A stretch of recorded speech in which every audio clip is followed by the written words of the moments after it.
and welcome back to the channel. Welcome back to another episode of Tentwa's on the road. I did one about, I think it's about 2 weeks ago, and then I asked you guys if you guys enjoyed this type of content, and I did so from the comment section that a few of you were saying that yeah, it's quite refreshing, it's something different, so let's try and see if I can bring it back. So I guess we're back with episode 2 of Tentwa's on the road. Anyways, how's everyone doing? I'm good. It's a Sunday. It's a good day, really. It was chilled on my part, but yeah, I mean, I can't complain. Everything's good so far. I know I've been AWOL for the week. Very quiet. I haven't really been doing much content. It was busy on my side, so I just really couldn't get time to bring you guys more content, you know. But yeah, like I said, I'm back with another video, and in this video we're going to be talking about Ineos. I mean, I genuinely feel it's time to talk about Ineos, because I mean, what's going on now is borderline ridiculous, you know. These guys basically took over Man United around Feb, you know. So I don't know about you guys, but I personally thought that by now Ineos would have made a bigger impact on Manchester United. Like, don't get me wrong, I don't expect them to come into the club and then just change everything overnight. No, that's not how things work, you know. Things take time to change, especially when there's just so much rubbish that has been going on in the club that needs changing. I understand it's going to take time. However, I feel they're taking a bit long, especially with the decision with regards to Erik Ten Hag, you know. I'm someone who wants Ten Hag gone. Yes, I know he won us the FA Cup, brilliant. He's now won two cup finals in his first 2 years. That's brilliant. However, for me, I feel we need a decision. You know, we need a decision. I mean, there were rumors the day before the FA Cup final that Man United were going to sack Erik Ten Hag. And I think, to be honest, I think those rumors were true. You know, I genuinely believe those rumors were true. I think Ineos themselves thought there was no chance in hell that United would beat Man City in the FA Cup final. So when we did beat Man City, I feel like it was a bit of a surprise or a shock for Ineos. So they thought going into that game we're going to lose, and then maybe the day after the FA Cup final they would release a statement, and the club would release a statement announcing that Erik Ten Hag's been sacked, we're moving on, and we're now looking to bring in a new manager. But then Erik Ten Hag actually winning the FA Cup basically put Ineos in a bit of a difficult position, you know, because they weren't able to carry out their original plan, which was to sack Ten Hag, you know. What the hell? It's like I'm running into a bit of traffic here.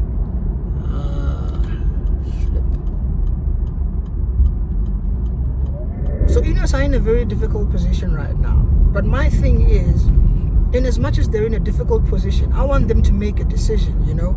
They can't keep procrastinating and saying that we're going to make a decision, because it's been 2 weeks since the FA Cup final.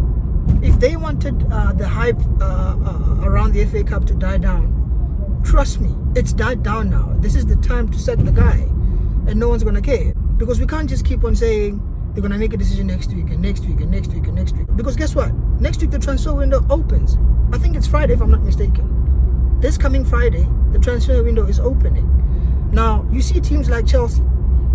In as much as most people might not agree with the way Todd Bowley is running the club, they sacked, what's his name? Mauricio Pochettino. They made a quick decision, sack him, got a young manager who's going to play good football. They're hoping he plays football like the type of football that Pep was playing at Man City, since Enzo Maresca was basically Pep's assistant at Manchester City, you know. So, and they're now even moving forward towards their transfer targets, you know.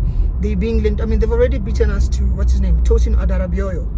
This was someone who was linked with United. Whether United actually made a bid or not for him, I don't know. That's a different story. But the fact of the matter is, Chelsea are getting things done quicker. They got their manager in quick. They're starting to get their transfer targets. Now we're seeing them being linked with Michael Olise. We might get to a point where Chelsea actually sign Michael Olise. After us having been linked with him basically for most of the second half of the season, Chelsea could end up pipping us to him. Why? Because we're sleeping. Man United need to wake up. Ineos need to wake up in particular. Because we're going to be talking about the Glazers anymore. The reason why I'm focusing my energy directly at Ineos is the fact that when Ineos joined the club, they said, or rather when Ineos bought 25% of the club, they said that they wanted to take control of United's sporting activities, you see. So now, if you're going to take control of Man United's sporting activities, then act like it. You can't say you're taking control or you're taking charge of Man United's sporting activities and not act like it, because this is taking too long now. We need to decide on who the manager is, because when it comes to signing players, trust me, it's going to be difficult to sign players. How do you convince a player to join your club when you don't even know who your manager is? It's difficult. It's very, very difficult, because if we're looking to bring in, for example, again, I go back to Michael Olise, someone who I feel Man United should be going all out to get this guy. I mean, his release clause is about, what, 55 million pounds, 60 million pounds? That's reasonable. For a player of his quality in this day and age, is quite reasonable. So I think Man United need to get into shape. Ineos need to decide who the manager is. Are you keeping Ten Hag or are you sacking him? If you're keeping him, I don't agree with it, but fair enough. Keep him, make the decision, make the announcement that Man United are sticking with Erik Ten Hag and we're moving forward. If you're getting rid of him, get rid of him and then get the next guy. I mean, they've been in since February. By now, they should have known what they were going to do. Whether they were going to sack Ten Hag, whether they were going to keep him. They should have known, but then basically they haven't done anything, which is very irritating if you ask me, because this is a big club and they're running us like some small club. We're not Nice, bruh. Make a decision. Are you keeping Ten Hag? Are you not? Decide. Also, I've been seeing us being linked with Thomas Tuchel now. Of course, I've seen us being linked with many managers throughout the summer. However, I think it was on Friday, I saw Fabrizio Romano saying that apparently United had held talks with Thomas Tuchel's people, his agents. So I don't know how true that is, but it's looking like Tuchel right now, as we speak at least, he's looking like the most nailed candidate to replace Erik Ten Hag. You see, so what I actually think is happening right now is Man United do want to sack Erik Ten Hag. However, geez, this road is not so great, man. Jesus. Anyways, however, I feel United do want to sack Ten Hag, but they haven't actually managed to reach an agreement with any potential suitors, you know. I mean, what's his name?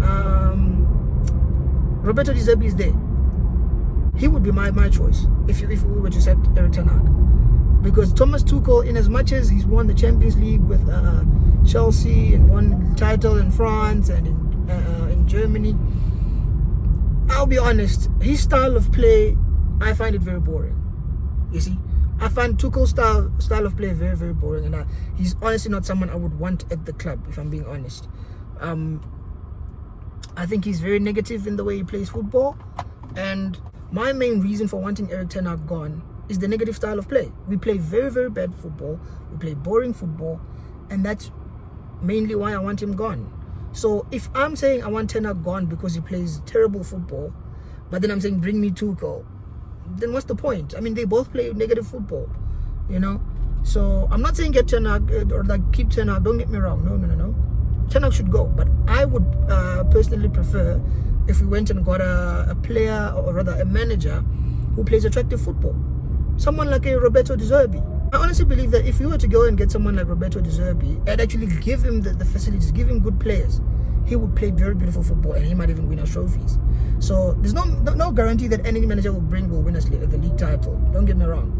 But I genuinely believe if we were to get someone like Roberto De Zerbi, he could probably come and actually play good football for us. You know, because for me, like I said, I'm just tired of the negative football. I want to watch good football, entertaining football.